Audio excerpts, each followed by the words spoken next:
Hello India, it's me Ramesh Prasai from Nepal. मुझे गर्व है कि मैं एक गोरखा हूं।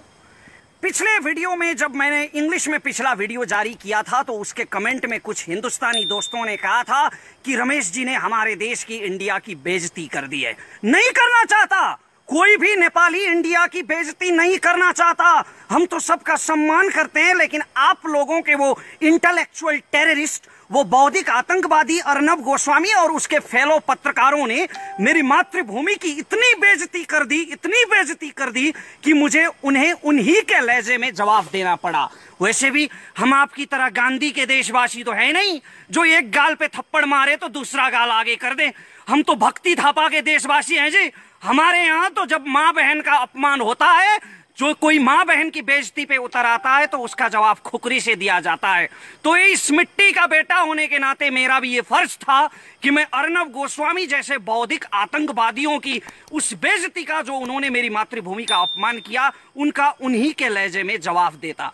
आज मैं इंडो नेपाल रिलेशन सुधारने के लिए, इंडिया और नेपाल के बीच में जो पब्लिक लेवल रिलेशन है उसको सुधारने के लिए, जी न्यूज और आज तक के गद्दारों की तरह बिगाड़ने के लिए नहीं, नफरत फैलाने के लिए नहीं, Indo Nepal public level relation को सुधारने के लिए और कॉमन नेपाली लोग, नेपाल के आम लोग जो सोच रहे हैं वो इंडिया के आम लोगों तक पहुंचाने के लिए मैं आज कुछ बातें रख रहा हूं। आप लोगों से आशा करता हूं कि आप लोग इसे शेयर करेंगे और इस पे रिएक्ट करेंगे। सम्पूर्ण राष्ट्रभक्त नेपालीहरूसँग म यो आग्रह गर्न चाहन्छु कि यो भिडियोलाई राष्ट्रियताको पक्षमा सक्दो शेयर गर्नुहोला। घरिघरि हिन्दीमा यो किन बोल्छ भन्ने पनि तपाईलाई लागेको होला, तर नेपालमा धेरैलाई थाहा छ नेपालमा काग सम्मेलन गर्ने चलन छ। काग सम्मेलन गर्दाखेरि कागले राई, लिम्बू, तामाङ, नेपाली अथवा संस्कृत भाषामा बोलाउँदा बुझ्दैन, कहाँ नै गर्नुपर्छ। त्यसैले आफ्नो भाषाप्रतिको असीम प्रेमका बावजुद पनि म बाध्यताले हिन्दीमा बोल्न गइरहेको छु। आज मैं बहुत खुश हूं मैं, क्योंकि मैंने जो पिछले स्पीच में कहा था वो हमारे देश के केबल ऑपरेटरों ने किया है। मैंने कहा था कि आज तक और जी न्यूज जैसे, रिपब्लिक टीवी जैसे इंडियन मीडिया को बैंड कर देना चाहिए, और आज हमारे केबल ऑपरेटरों ने इन्हें बैंड कर दिया है। अगर मेरा बस चलता ना, मेरा बस चले तो 100 सालों के लिए बैंड कर दूं इन कमबख्तों को। अरे हमने इनके पिता का कर्ज लिया है क्या? इनके बाप दादाओं का कोई कर्ज है क्या हमारे ऊपर, जो हम पैसे भी देते रहे और इनके मुंह से अपने मुल्क की बेइज्जती भी सुनते रहे? इस पित पत्रकारिता के जवाब में नेपाल सरकार ने नहीं, नेपाल के केबल ऑपरेटरों ने, गलतफहमी मत रखिए, नेपाल के आम केबल ऑपरेटर्स ने इंडियन मीडिया को बैंड किया है, और ये इन्होंने बहुत सही किया है। ये बैंड रहना चाहिए। मैं इंडियन मीडिया के इशू पर, अभी जो मूल प्रसंग है मेरा आज, केपी ओली, हमारे प्रधानमंत्री के बारे में जो प्रोपोगंडा इन्होंने किया है, ये केवल केपी ओली का प्रश्न नहीं है, किसी भी नेता का, शेर बहादुर देवबा, उपेंद्र यादव, मिनेंद्र रिजाल, राजेंद्र महतो, मेरे देश के किसी भी नेता का निंदा करने का हक किसी कमबख्त को इसलिए नहीं मिल सकता कि उसका मुल्क मेरे मुल्क से थोड़ा बड़ा है। इसलिए कोई मेरे देश के किसी भी नेता की निंदा नहीं कर सकता, और इस निंदा के जवाब में जो इंडियन चैनल्स पर नेपाल में बैन लगा है वो काम बिल्कुल सही किया गया है। मैं उस प्रसंग पर बाद में आऊंगा। पहले मैं कुछ हवा जो मचा रखा है इंडियन मीडिया ने, कुछ bloody propaganda, anti Nepal campaign जो चला रखा है, उसके कुछ प्रश्नों का जवाब देना उचित समझता हूं। आप लोग कहते हैं, आपकी मीडिया कहती है, इंडिया की आवाम नहीं, इंडिया की मीडिया कहती है कि नेपाली चाइना के साथ हो गए, नेपाली चाइना के डायरेक्शन पे काम कर रहे हैं, चाइना के डायरेक्शन पे ये काला पानी का विवाद उठा रहे हैं। काला पानी का विवाद तब से है, और वैसे वो विवाद है नहीं कुछ, हमारे राजे महाराजाओं ने आपकी दोस्ती का वास्ता करके, आपकी दोस्ती का ख्याल करके 1961 में आपको वो जमीन दे दी थी ताकि चीन से आप अपनी रक्षा कर सके, लेकिन आप लोगों ने कोई दोस्ती नहीं निभाई और उस पर कब्जा कर लिया। खैर, जो भी माने, विवाद तो है काला पानी के विषय में, तो उसमें हम चाइना के डायरेक्शन पे काम कर रहे हैं, ऐसा आपकी मीडिया कहती है। अगर हम चाइना के डायरेक्शन पे काम कर रहे होते ना मित्रों, तो इतिहास का एक प्रसंग मैं आपको सुनाता हूं। जब नेपाल में मातृका प्रसाद कोइराला प्रधानमंत्री की सरकार थी, तब हमने उत्तर की हमारी जो चीन की सीमा है ना, उस चीन की सीमा में 18 जगहों पर हमने भारतीय सेना के पोस्ट रखने की इजाजत दे दी थी। आपके और हमारे सुमधुर संबंधों का ख्याल करके, दोस्ती का ख्याल करके, चीन के साथ जुड़ी हमारी सीमा में आपके 18 पोस्ट रखने की इजाजत हमारी सरकार ने दे दी थी, क्योंकि हम लोग आपके साथ थे। और अगर हम अब इस वक्त चीन के साथ होते ना, तो चीन तो आपको दबाने में लगा हुआ है, लद्दाख में दबा रहा है, सिक्किम में पिट रहा है, गलवान में आपके 20 सैनिक मार दिए चीन ने। तो चीन आपको दबाने में जब अभी लगा हुआ है, घेरने में लगा हुआ है, अगर हम पूरी तरह से चीन के साथ में होते तो चीन की सेना को मेची किनारे लाके खड़ा कर दिया होता हमारी सरकार ने, आपके सिलीगुड़ी कॉरिडोर के बिल्कुल पास। वो सिलीगुड़ी कॉरिडोर जो इंडिया की नॉर्थ ईस्ट और इंडिया की मेनलैंड को जोड़ता है, उस सिलीगुड़ी कॉरिडोर के पास मेची किनारे आज चीन की सेना बैठी होती अगर हम नेपाली चीन का साथ दे रहे होते तो। नेपाल एक स्वाधीन राज्य है और हम चीन का ना इंडिया का, हम किसी का भी पक्ष में और किसी के भी विपक्ष में हम कोई कदम नहीं उठाते। हम अपनी स्वाधीनता सुरक्षित करने के लिए काला पानी पर दावा कर रहे हैं। जो हमारी जमीन है उसमें चीन का कोई रोल नहीं है, और चीन का रोल इसलिए है कि चीन ने आप लोगों के साथ ट्रेड ट्रीटी की है, व्यापार संधि की है उसने लिपुलेख को लेकर। लिपुलेख को व्यापारिक नाका बनाने की जो संधि चीन ने आपके साथ की है, हमने चीन को भी, सिर्फ आपको नहीं, चीन को भी हमने डिप्लोमेटिक नोट भेजा है और हम किसी के भी पक्ष में नहीं है। ये बात मैं क्लियर कर देना चाहता हूं। हमने हमेशा इंडिया के साथ दोस्ती निभाई है। कुछ मित्रों ने कहा था मेरे पिछले वीडियो पे कि इंडिया की बेइज्जती कर दी। नहीं, हम सम्मान करते हैं अपने पड़ोसियों का, जितना सम्मान आप हमारा नहीं करते। नहीं तो मैं जितनी अच्छी हिंदी आज बोल रहा हूं बिना किसी हिंदी बैकग्राउंड के, कोई भी इंडियन जो नेपाली ओरिजिन का ना हो वो इतनी अच्छी नेपाली बोल के दिखाए। हम हमेशा अपने पड़ोसी का सम्मान करते हैं। चाइना के साथ आपका जो प्रॉब्लम चल रहा है वो आपका प्रॉब्लम है। आप लोग पावरफुल हैं, आप दोनों देशों के पास बड़ी बड़ी सेनाएं हैं, बड़े बड़े हथियार हैं, तोपें हैं, मिसाइल हैं। आप चाइना के साथ लड़ो मरो, उसमें हमारा कोई सरोकार नहीं है। लेकिन मैं युद्ध की कामना नहीं कर रहा हूं, मैं सिर्फ ये कह रहा हूं कि चीन का और आपका जो विवाद है वो आप दोनों का अंदरूनी विवाद है। और हमारी सरकार ने लिपुलेख और काला पानी के विषय में चीन की सरकार को भी डिप्लोमेटिक नोट भेजा है। तो ये कैसे साबित हो गया कि हम चीन के साथ है? ये क्या हुआ मचा रखा है आपकी मीडिया ने? और एक और हुआ मचा रखा है कि नेपाल और इंडिया में जंग हो गया तो क्या होगा। बड़ा अहंकार है भाई आप लोगों को अपनी शक्ति पे, बहुत बड़ा अभिमान है आप लोगों को। इतने छोटे से देश के साथ जंग की कल्पना करते हैं और ये कहते हैं कि नेपाल इंडिया की सैनिक शक्ति के सामने नहीं टिक पाएगा। आप तो बहुत धार्मिक कहते हैं ना आप लोग अपने आप को। अभी तो बीजेपी की सरकार है, उधर आरएसएस की सरकार चल रही है, बहुत धार्मिक कहते हैं आप लोग। तो बड़े गजब के धार्मिक लोग हैं भाई आप लोग राम मंदिर के लिए लड़ेंगे, मरेंगे और सीता के मायके पे हमला करेंगे। वैसे भी आप किसके दम पे ये दावा कर रहे हैं? हमारे भाइयों ने आप लोगों के लिए, आप लोगों की जमीन के लिए, आप लोगों की स्वाभिमान के लिए लड़कर यहां गोली खाई है, माथे पे गोली खाई है। आपके जनरल श्याम माणिक शाह कहते थे कि अगर कोई कहे कि उसे मौत से डर नहीं लगता, अगर कोई कहे कि उसे मरने से डर नहीं लगता, तो या तो वो झूठ बोल रहा है या तो वो गोरखा है। तो हमारे गोरखा भाइयों ने आप लोगों के लिए गोली खाई है कारगिल की पहाड़ियों में, वरना पाकिस्तानी पंजाबी पठानों से हमारा क्या लफड़ा था? आप लोगों के लिए मरे हैं हमारे भाई।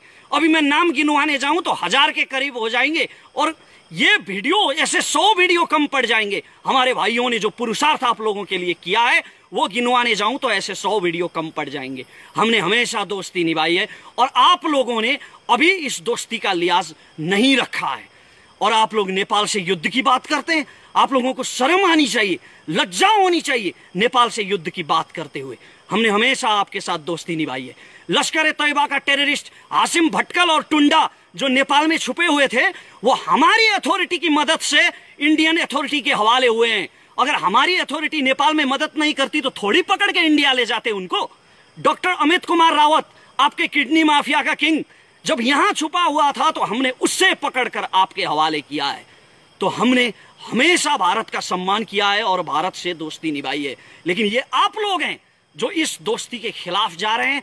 और स्पेशली इंडिया की आवाम का इसमें कोई दोष नहीं है। इंडिया की आवाम मैं समझता हूं कि हमारी ही तरह इनोसेंट है, जो आपस में समझदारी चाहती है। लेकिन आपकी मीडिया जो है, जो ये इंटेलेक्चुअल टेररिस्ट हैं, इस वक्त इंडिया को सबसे ज्यादा खतरा इन इंटेलेक्चुअल टेररिस्ट से है। ये बौद्धिक आतंकवादी जो आपस में नफरत फैला रहे हैं, अपनी बौद्धिकता का दुरुपयोग कर रहे हैं, ये लोग इंडियन अवाम को नेपाल के खिलाफ भड़का रहे हैं और नफरत पैदा कर रहे हैं। एक और बात मैं यहाँ पे बताना चाहता हूँ। आप लोगों ने बहुत ये हवा मचा रखा है। कुछ लोगों ने कहा था मेरे वीडियो के जवाब में, कुछ मित्रों ने भारत से कहा कि ये तो नेपाल ने जमीन छोड़ दी थी, कई सालों पहले काला पानी छोड़ दी थी, तो उसमें अभी काहे का विवाद? वो जमीन छोड़ दो ना, वो तो तुम लोगों ने कई साल पहले छोड़ दी थी। तो आप लोग छोड़ दो ना पाकिस्तान के कब्जे वाला कश्मीर, जो आपने 1948 में छोड़ दी थी।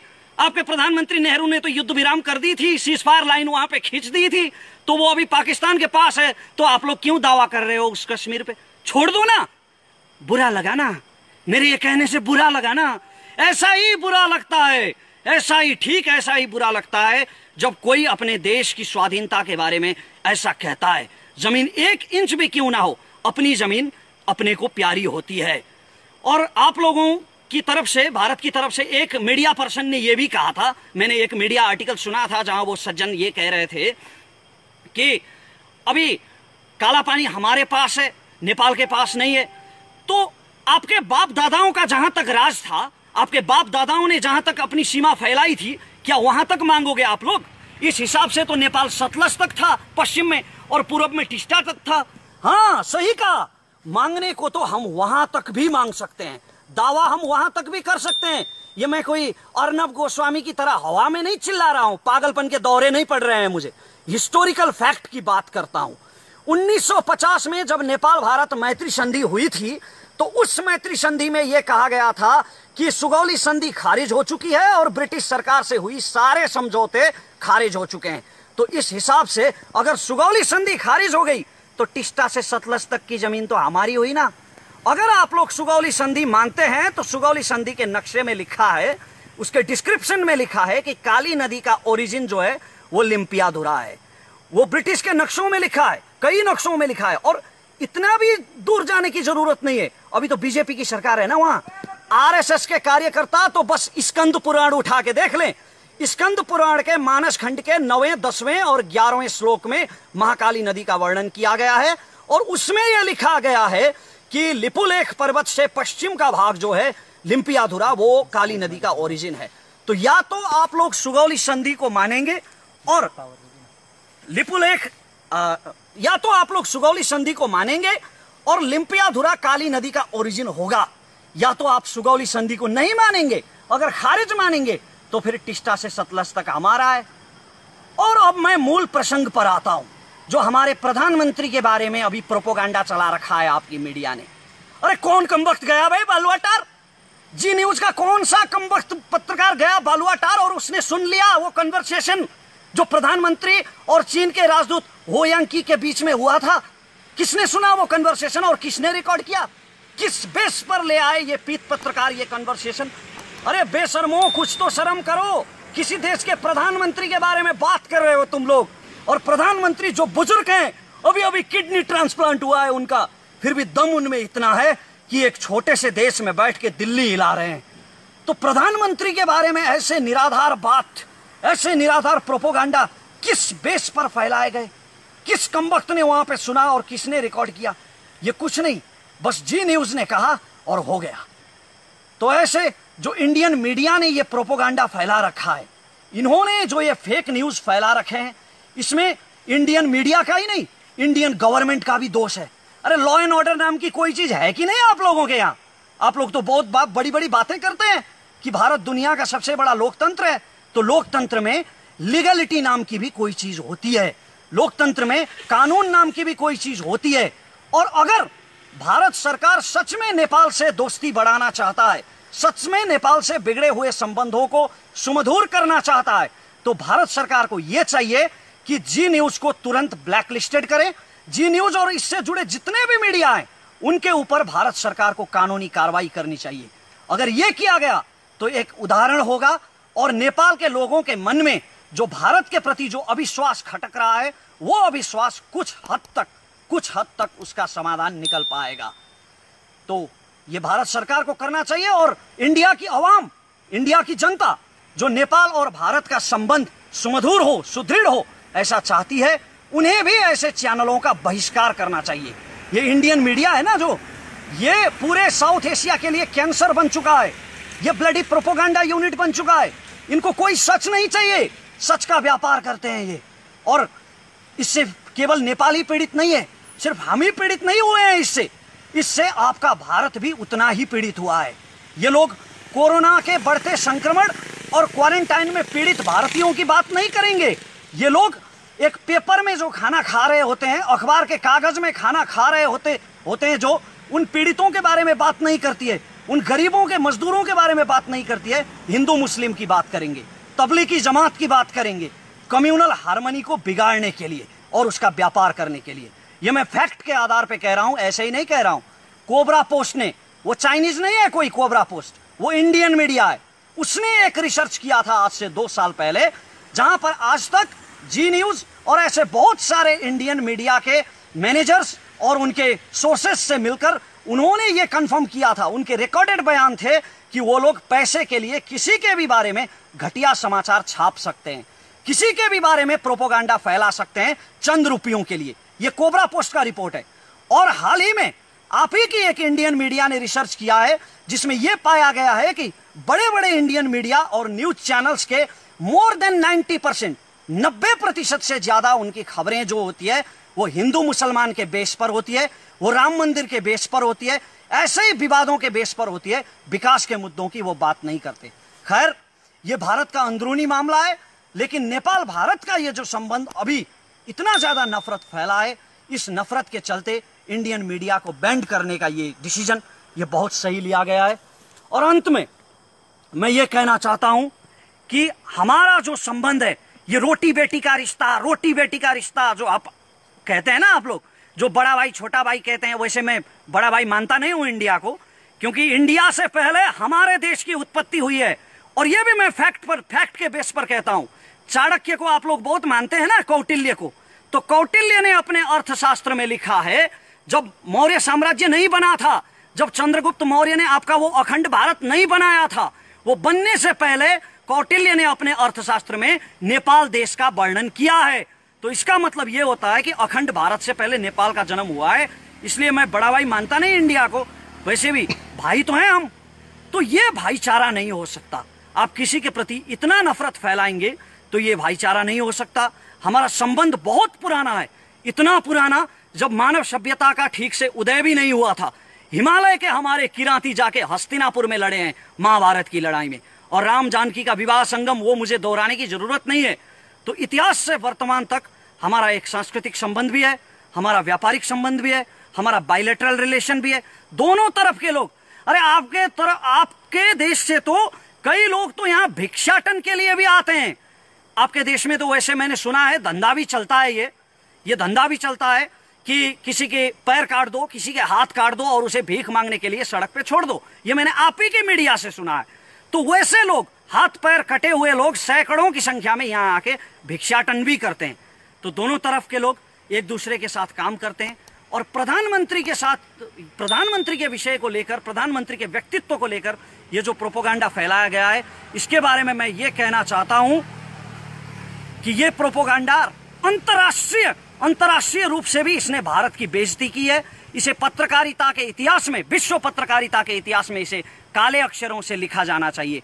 वो आपका देश है, वो आपका देश है जहां सैकड़ों गर्लफ्रेंड्स बदलने वाले चरित्रहीन व्यक्ति को सुपरस्टार का तमगा दिया जाता है। लेकिन हमारे यहां, कभी नेपाल घूमने आइए आप लोग, नेपाल में कोई भी लीगल रेड लाइट एरिया नहीं है। हम महिलाओं का बहुत ज्यादा सम्मान करते हैं और हमारा नेपाली समाज काफी चरित्रवान है। तो ऐसे प्रोपोगंडा पर यकीन मत कीजिए। और मैं इंडियन पब्लिक से यह निवेदन करता हूं कि ऐसे चैनलों का आप लोग बहिष्कार करें। हमारा जो बायलैटरल रिलेशनशिप है, पब्लिक लेवल रिलेशनशिप है, ये हमेशा चलता रहे। इंडिया और नेपाल दोनों देशों की प्रगति हो, यही मैं अंत में कामना करता हूं। और ये नफरत की दीवार जो ये इंटेलेक्चुअल टेररिस्ट फैलाने की कोशिश कर रहे हैं, आपके और हमारे दिल में जो जहर भरने की कोशिश कर रहे हैं, इस जहर से बचें। YouTube चैनल लाइक सब्सक्राइब करने वाला है। YouTube चैनल लाइक सब्सक्राइब करने वाला है।